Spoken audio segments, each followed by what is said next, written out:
तरुयुरिया का गांव, जो धुंधले पहाड़ों और लामुत्तनाही जंगलात के दरमियान छुपा हुआ था, हमेशा कुदरत की ताल के साथ चलता था। वहां के लोग सादा जिंदगी गुजारते थे, रवायात और कम्युनिटी में बंधे हुए, जहां सबसे दिलचस्प वाकयात मौसमों की तब्दीली, दूर दराज के इलाकों से आने वाले ताजिरों की आमद हुआ करती थी। लेकिन इस खामोशी के पर्दे के पीछे एक उनकही हकीकत छपी हुई थी। तरुयुरिया एक कदीम मखलूक की आखिरी पनागाह थी, एक ऐसी हस्ती जिसकी ताकत का अंदाजा लगाना मुश्किल था, जिसे सिर्फ सुकून के नाम से जाना जाता था। सदियों से सुकून जंगल के दिल में रहता था, कभी किसी इंसान की नजर में नहीं आया। इसका वजूद एक अफसाना से ज्यादा कुछ नहीं था, बुजुर्गों की सरगोशियों में सुनाई देता था, जो इस जमाने की बात करते थे जब सुकून ने दुनिया को तबाही से बचाया था। वो मखलूक बदखा नहीं थी, लेकिन इतनी कदीम थी कि उसकी समझ इंसानी अक्ल से बाहर थी। सितारों से जन्म लेकर वो जमीन पर एक भोली हुई जिम्मेदारी की वजह से कैद था। बदले में गांव वाले इसके साथ एक अहद की पासदारी करते थे, एक ऐसा वदा जो नस्लों से चला आ रहा था। हर साल सर्दियों के आखिरी दिन पर एक शख्स जंगल में रोशनी और खाने की कुर्बानी के साथ जाता था, ताकि इंसानियत और इस पुरअसरार ताकत के दरमियान हम आहंगी कायम रहे। कोई नहीं जानता था कि उन लोगों के साथ क्या होता है, वो बस गायब हो जाते, कभी वापस नहीं आते। लेकिन हर साल गांव फलता फूलता, जंग, कहत, बीमारी से महफूज रहता। मगर इस साल कुछ मुख्तलिफ था। उमैरा, एक जवान लड़की जो 20 बरस की थी, हमेशा सुकून के अफसाने के बारे में तजस्सुस रखती थी। दूसरे लोगों के बरक्स, वो कहानियों पर सवाल उठाती थी, अक्सर जंगल के घने दरख्तों को देखती रहती थी, सोचती कि उनके पीछे क्या राज छुपे हैं। इसे कभी जंगल से खौफ नहीं आया था, बल्कि सिर्फ उसकी छपी हुई हकीकतों से। जब इसका भाई लूका इस साल की कुर्बानी के लिए मुंतखब हुआ, तो उमैरा का तजस्सुस मायूसी में बदल गया। वो उसे बिना किसी वजह के गायब होने नहीं दे सकती थी। सर्दियों की तवील रात आई, हवा में बेचैनी छाई हुई थी। एक चमकती हुई चांदनी आसमान पर लटक रही थी, बर्फ से ढके जमीन पर अजीबो गरीब साए डाल रही थी। उमैरा सियाह चादर में लिपटी हुई अपने भाई के पीछे चल पड़ी, मोहतात फासला रखते हुए। लूका ने कुर्बानी का सामान उठाया हुआ था, रोटी, फल और एक लालटेन जो हवा में लरज रही थी। घंटों चलने के बाद वो जंगल की गहराई में पहुंच गए, जहां दरख्त मुड़े हुए थे और उनकी शाखें अजीबो गरीब शक्लों में जड़ी हुई थीं।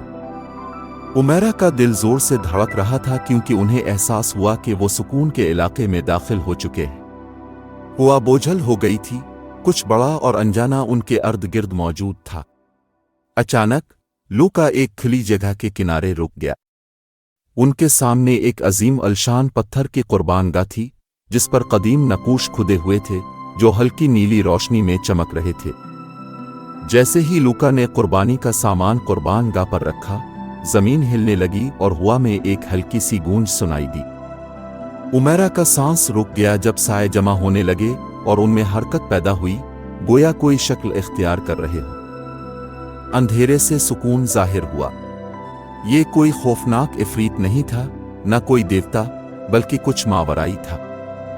इसकी शक्ल पानी की रोशनी की तरह चमकती थी, कभी जानवरों, कभी इंसानों और कभी सितारों की शक्ल इख्तियार करती। इसकी आंखें, अगर उन्हें आंखें कहा जा सकता था, बेइंतहा गहराइयों के झीलों की तरह थीं, जिनमें रात का आसमान मुनकिस होता था। सुकून की मौजूदगी में एक कदीम गहरी तन्हाई थी, एक उदासी जो उमैरा की रूह में उतर गई। तुम आई हो, सुकून की आवाज उमैरा के जहन में गूंजी, हालांकि इसके होंठ नहीं हिले। ये एक ऐसी आवाज थी जिसमें हजारों सालों का बोझ था, मगर वो नर्म और नाजुक थी। तुम जो हमेशा सवाल करती हो। उमैरा ने अपने आप को छुपाना छोड़ दिया। तुम उन्हें क्यों ले जाते हो? उसने लरजती हुई आवाज में पूछा। मेरे भाई को क्यों और दूसरे लोगों को क्यों? सुकून की शक्ल बदल गई, गोया वो इसके अल्फाज पर गौर कर रहा हो। मैं उन्हें नहीं ले जाता, वो खुद आते हैं। ये वदा बहुत पुराना है, तुम्हारी कौम से भी पुराना। میں جو کچھ بچا ہے اس کی حفاظت کرتا ہوں، لیکن دنیا بدل رہی ہے، توازن ٹوٹ رہا ہے۔ کون سا توازن؟ عمیرہ نے پریشانی سے پوچھا۔ اس دنیا میں بہت کچھ ہے جو تم دیکھ نہیں سکتی، سکون نے دھیمی آواز میں کہا۔ میں اس جگہ کا نہیں ہوں، لیکن میں اس سے جڑا ہوا ہوں۔ بہت عرصہ پہلے جب آسمان پھٹ گیا اور زمین نے خون بہایا، مجھے یہاں بھیجا گیا تھا تاکہ میں وہ مرمت کروں جو کبھی درست نہ ہو سکے، لیکن اب میں تھک چکا ہوں، میرا مقصد ختم ہو رہا ہے۔ عمیرہ کا دل اس مخلوق کے لیے درد سے بھر گیا۔ وہ کوئی درندہ نہیں تھا، بلکہ ایک محافظ تھا، ایک ایسی ہستی جس نے ایک ایسی دنیا کی حفاظت کے لیے سب کچھ قربان کر دیا تھا جو اس کے وجود کو بھول چکی تھی۔